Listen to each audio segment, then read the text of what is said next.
The vast emptiness of space held many secrets, but none quite like the one humanity stumbled upon that fateful morning. It started as an ordinary day at the Deep Space Monitoring Station in Nevada, where Dr. Sarah Chen was sipping her third cup of coffee while reviewing the overnight sensor data. That's when she noticed something unusual, a cluster of signals unlike anything she'd ever seen before. At first, she thought it was a glitch in the system, but as she dug deeper, her heart began to race.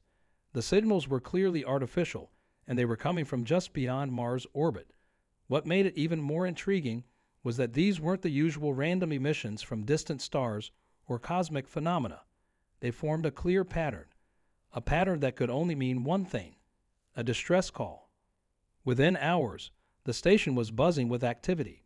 The military wanted to treat it as a potential threat, but Sarah and her team knew better. The message, once decoded, was simple yet profound. Help. Stranded. Critical systems failing. Children aboard. It wasn't just any alien fleet. It was a civilian convoy carrying families, now trapped in our solar system with failing life support systems. The world's governments argued for days about what to do. Some wanted to ignore it, others saw it as a security risk, but humanity's better nature prevailed. We can't just let them die out there, Sarah argued during the emergency UN session, her voice trembling with emotion. If we turn our backs on them, we lose something fundamental about what makes us human. The rescue mission was unprecedented. Every spacefaring nation contributed resources. Russian heavy-lift rockets carried up essential supplies. European Space Agency provided navigation support. Japanese engineers worked around the clock to modify existing spacecraft for the rescue attempt. Even private space companies diverted their missions to help. The whole world watched as the first images of the alien ships came through. They were beautiful in a strange way, sleek crystalline structures that seemed to glow from within, now dark and dormant as they drifted helplessly through space. Their technology was far advanced, yet somehow they had ended up stranded in our cosmic backyard, dependent on the mercy of a younger civilization. Commander David Walker led the first approach in the modified Orion spacecraft. "Houston, we're getting our first close-up view," his voice crackled through the radio. "These ships, they're incredible, but I can see why they're in trouble. Their main propulsion system looks completely fried. Whatever brought them here must have pushed their tech to the breaking point. The rescue would be complicated. The aliens' life support was failing, their children were at risk, and they had no way to repair their ships without help. But as humanity rose to the challenge, something remarkable happened. People from different countries, cultures, and beliefs united under a single purpose: to help these unknown visitors who had literally fallen into our cosmic lap. As the first rescue teams prepared to dock with the alien vessels, nobody knew exactly what they would find inside. Would our atmospheres be compatible? Could we even communicate face to face? The only certainty was that this moment would change human history forever. There was no going back now. Humanity had just taken its first real step into the galactic community, not as conquerors or victims, but as rescuers. And as Sarah watched the operation unfold from Mission Control, she couldn't help but wonder, was this random chance, or had we just passed some cosmic test? Either way, the next few hours would determine not just the fate of our alien visitors, but perhaps the future of human civilization itself. The real question was, were we truly ready for what would come next? The first contact happened in complete silence. As Commander Walker and his team breached the airlock of the largest alien vessel, their helmet lights illuminated corridors that seemed to pulse with a faint, bioluminescent glow. The air readings were surprising, almost identical to Earth's atmosphere, just with slightly higher oxygen content. After running 3 separate checks to confirm it was safe, Walker made the call that would echo through history: "Houston, we're removing our helmets." The inside of the ship was warm, almost tropical, and filled with an ethereal beauty that defied human architecture. But there was no time to admire the surroundings. The rescue team moved swiftly through the vessel, following the life sign readings on their modified sensors. That's when they heard it. A sound that transcended all language barriers. The cry of a child. Following the sound, they entered what appeared to be a large central chamber. The sight before them left even the most seasoned astronauts speechless. Hundreds of crystalline pods lined the walls, each containing what looked like sleeping forms. But it was the beings in the center of the room that captured their attention. Tall, graceful creatures with iridescent skin that seemed to shift colors like the northern lights. They're humanoid, Sarah whispered back at Mission Control, watching through Walker's camera feed. They're standing upright, 2 arms, 2 legs. But there's something almost luminous about them. The aliens had noticed the rescue team now, and one of them stepped forward. It carried what appeared to be a child in its arms, and its expression, despite its otherworldly features, was unmistakably one of relief. Communication began through a series of gestures and mathematical equations displayed on handheld devices. The story that emerged was both fascinating and terrifying. These beings, who called themselves something that roughly translated to the Light Seekers, were refugees. They had fled their home system when their sun began to die unexpectedly, carrying as many of their people as they could in suspended animation. Their journey had been long and desperate, their ships pushing through space at speeds that strained their technology to the breaking point. They had been aiming for a distant colony of their people, but their navigation systems failed during a solar flare from our sun, damaging their propulsion systems and leaving them stranded in our solar system. Back on Earth, the news of the rescue operation's success triggered celebrations worldwide. But amid the jubilation, serious questions began to emerge. The aliens' technical knowledge was centuries ahead of ours, yet they needed our help. Were there other threats out there in space that humanity needed to prepare for? And what about the colony they were trying to reach? Dr. Chen worked tirelessly with her team to decipher more of their language and technology. Their understanding of quantum mechanics is incredible, she reported during an emergency briefing. But what's more interesting is what they're not telling us. Every time we ask about what they were fleeing from, they grow extremely agitated. Commander Walker's team had managed to stabilize the life support systems on the alien vessels, but the ships themselves were beyond repair. Earth would need to provide sanctuary for these refugees, at least temporarily. The logistics of housing thousands of alien beings was daunting enough, but there was another concern growing in the minds of military leaders. What if whatever caused these advanced beings to flee followed them to our solar system? As the first transport of alien children began their journey toward Earth, humanity stood at a crossroads. We had chosen to help, to show compassion to these strange visitors who had arrived on our doorstep. But as Sarah watched the live feed of the first transport pod descending through Earth's atmosphere, she couldn't shake the feeling that this was just the beginning of a much bigger story. 3 months after the rescue, Earth had changed in ways no one could have predicted. The Light Seekers proved to be not just refugees, but invaluable allies. They shared medical knowledge that helped cure several previously terminal diseases, and their understanding of sustainable energy revolutionized power generation worldwide. Their children played in specially designed habitats alongside human kids, teaching each other games from their respective worlds. But Dr. Chen couldn't shake off her concerns. Late one night, while reviewing data from deep space monitoring stations, she noticed something that made her blood run cold. The same unusual energy signatures that had preceded the Light Seekers' arrival were appearing again, but this time they were much larger and moving with purpose. Commander Walker, now serving as chief liaison with the alien refugees, was in a meeting with their leaders when the alert came through. The normally composed aliens showed the first signs of real fear he'd seen since their rescue. Their skin, usually a shimmer of peaceful blues and greens, flashed with pulses of deep red and purple.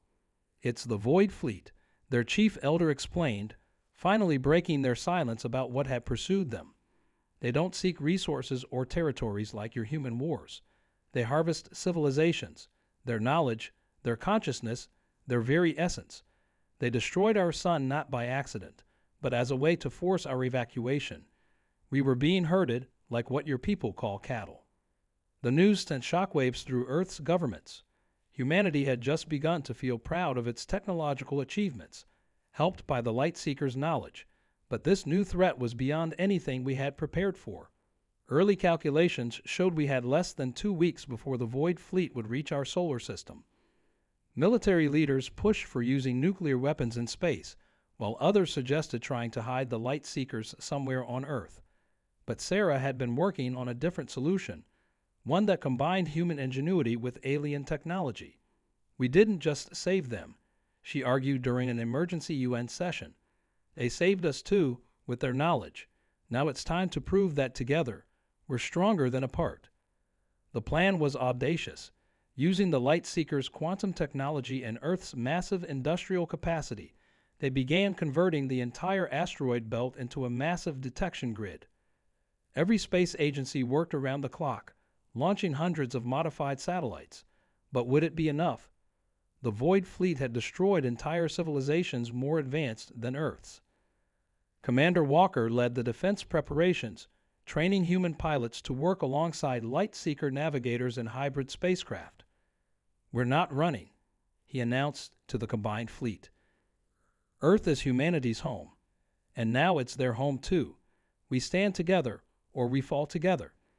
As the deadline approached, the first images of the Void Fleet emerged. Massive black ships that seemed to absorb light itself, moving in perfect geometric formations. They were still beyond Mars' orbit when they sent their first message, a demand for Earth to surrender the light seekers, promising to spare our planet if we complied. The world leaders gathered for the most important decision in human history. The light seekers had offered to surrender themselves to protect Earth, a sacrifice that moved many to tears. But as Sarah looked at the alien children now living among us, at the friendships formed and the bridges built, she knew surrender wasn't an option. In orbit above Earth, the combined human-alien fleet took up defensive positions. They were outnumbered, outgunned, and facing an enemy that had never been defeated. But they had something the Void Fleet hadn't counted on: the unique combination of human determination and light seeker technology. As the enemy fleet approached the asteroid belt, Sarah activated the quantum grid, and Commander Walker gave the order that would either save both civilizations or doom them both. The quantum grid, powered by thousands of converted asteroids, hummed to life. Its energy signature was unlike anything ever created, a perfect fusion of human industrial might and light seeker knowledge. As the Void Fleet approached, everyone expected the grid to create a massive defensive barrier. Instead, something extraordinary happened. The grid didn't just detect the Void Fleet, it revealed them for what they truly were. Through the quantum sensors, Earth's combined fleet watched in astonishment as the supposedly invincible enemy vessels flickered, their true forms becoming visible for the first time in history. They weren't ships at all, but massive living beings, ancient and twisted, wearing technological shells like armor. "They're like us," one of the light seeker elders whispered, their skin pulsing with patterns of shock and revelation. "They were once like us, but they chose to extend their lives by consuming other civilizations. They're the lost ones, the first of our kind who left our home world eons ago." Commander Walker's voice crackled through the fleet's comm system. "All ships, hold position. Something's happening to their fleet." The void ships were changing, their perfect formation breaking apart as if in confusion. The quantum grid wasn't just exposing them, it was interfering with the ancient consciousness controlling their ships. But victory celebrations were premature. The Void Fleet, though disrupted, launched a devastating counterattack. Dark energy beams sliced through space, destroying several human alien ships instantly. "They're adapting," Sarah shouted from Mission Control. "The grid is working, but they're learning to fight through it." Then came the second shock. Deep space sensors detected new energy signatures, but these were different from both the Void Fleet and the Light Seekers. Massive ships emerged from hyperspace, sleek, crystalline vessels similar to the Light Seekers, but marked with unfamiliar patterns. The lost colony, the one the refugees had been trying to reach, had arrived. The battle above Earth became three-sided, with the newly arrived ships taking position between Earth and the Void Fleet. But instead of attacking, they broadcast a message that stunned everyone. "We are the Watchers. We have been monitoring this conflict since its beginning. Humanity's choice to rescue our lost brothers, despite the risk to themselves, has proven what we long suspected, that this young species might hold the key to healing our ancient wound." The Void Fleet's response was immediate and violent. They launched what appeared to be their entire arsenal toward Earth, a wave of destructive energy that would demolish everything in its path. Commander Walker ordered all ships to form a defensive line, knowing it would mean certain death. The Light Seekers joined without hesitation, their vessels linking energy shields with human ships. But Sarah had one last card to play. Working through sleepless nights with both Light Seeker scientists and the newly arrived Watchers, she had modified the quantum grid's programming. As the wave of destruction approached Earth, she initiated the final sequence. Whatever happens, she broadcast to the combined fleet, remember that we faced this together. Commander Walker, on my mark, order all ships to channel their power through the grid. The fate of 3 civilizations hung in the balance as Sarah's fingers hovered over the activation sequence. The Void Fleet's attack was seconds away from impact, and nobody knew if her desperate plan would save them or accelerate their destruction.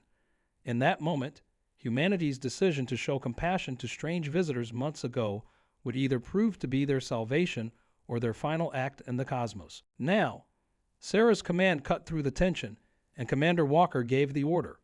Every ship in the combined fleet channeled their power into the quantum grid. The asteroid belt lit up like a string of stars, creating a web of pure energy that encircled the solar system. The Void Fleet's destructive wave hit this network, and something unprecedented occurred. Instead of blocking or absorbing the attack, the grid redirected it, not back at the Void Fleet, but into a complex quantum pattern that Sarah and the scientists had designed. The pattern matched the original Light Seeker genetic code, the same code that the Void Fleet had corrupted over millennia of consuming other civilizations. For a moment, space itself seemed to hold its breath. The effect was instantaneous. The Void Fleet's ships began to transform, their dark hulls becoming translucent as the ancient consciousness within them responded to their original genetic memory. Through the fleet's viewing screens, everyone watched as these twisted beings began to remember who they once were. Their attack faltered, then ceased completely.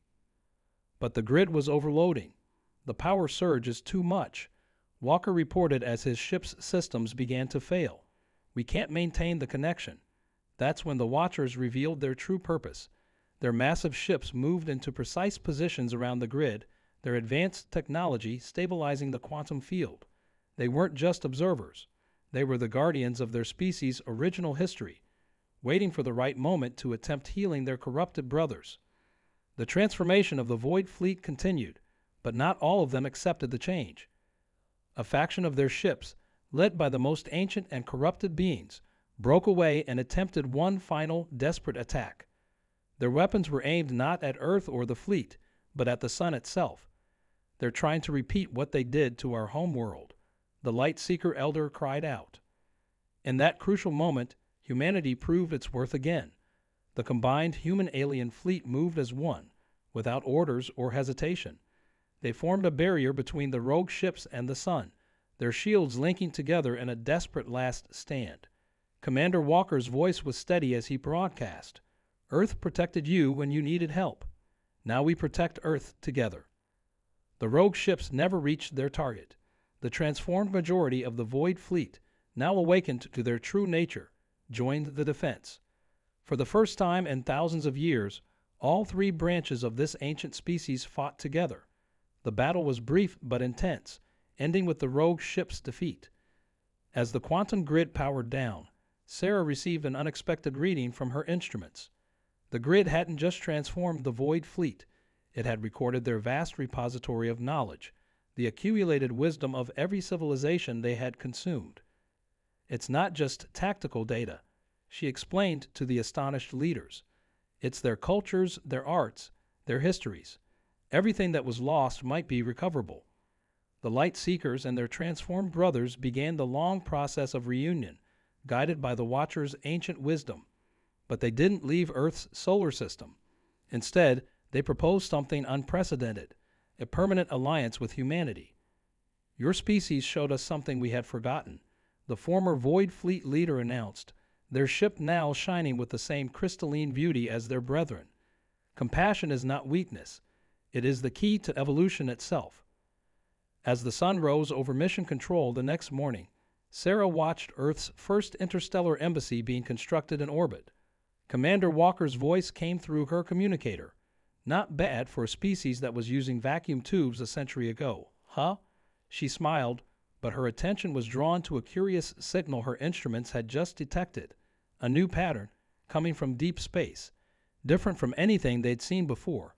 Humanity's next chapter was just beginning. 6 months after the Great Battle, Earth had become a hub of interstellar activity.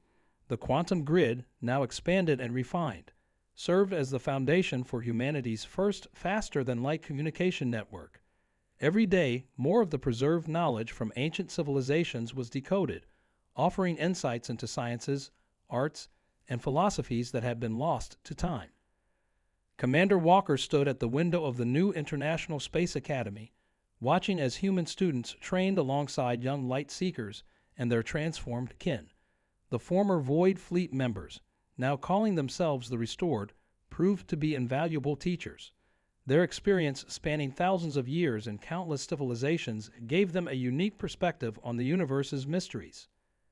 Sarah's discovery of the new deep space signal had led to another breakthrough. Working with their alien allies, Earth's scientists determined it was coming from another young civilization, one that might soon face its own crucial first contact. The combined council of humans, light seekers, watchers, and the Restored faced a familiar choice: to intervene or to wait and watch. "We helped them," Sarah had said during the council meeting, her voice firm with conviction.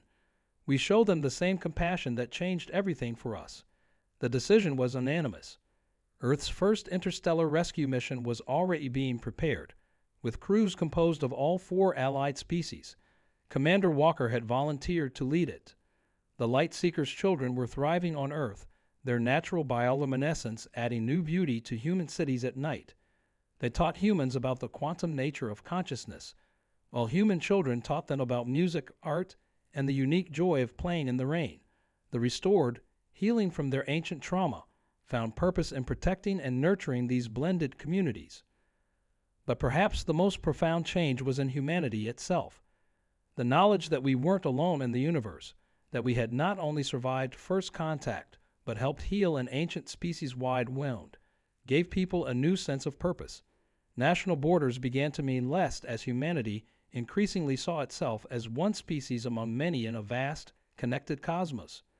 The Watchers, true to their name, continued their vigil but now included humans in their ancient purpose. They taught us about other young civilizations reaching for the stars, helping humanity understand its new role as part of the galactic community. "Your species has a unique gift," they explained. "You understand struggle, yet choose hope. You know fear, yet act with courage. You see difference, yet offer friendship." As Sarah prepared the quantum grid for the rescue mission to the newly discovered civilization, she reflected on how much had changed since that ordinary morning when she first detected the light seeker's distress signal. The coffee mug she'd been holding then was still on her desk, now a humble reminder of how the extraordinary often begins in ordinary moments. "Ready to make first contact again?" Commander Walker asked, entering her office in the new uniform of the United Earth Space Force, modified with symbols representing their alien allies. Sarah nodded, looking at the deep space readings one more time. "You know what's funny? We thought we were just rescuing stranded aliens that day. We never imagined we were actually helping to heal an ancient species and changing humanity's destiny in the process." "That's the thing about compassion," Walker replied, watching the combined fleet assemble in orbit through her office window. "You never know how far the ripples will spread." As the rescue fleet prepared to depart, carrying the hope and wisdom of 4 united species, Earth's night side glowed with the gentle light of human and alien cities sharing the same ground. The stars above no longer represented distant, unreachable points of light, but a vast neighborhood of possibilities waiting for the next act of kindness to light the way forward.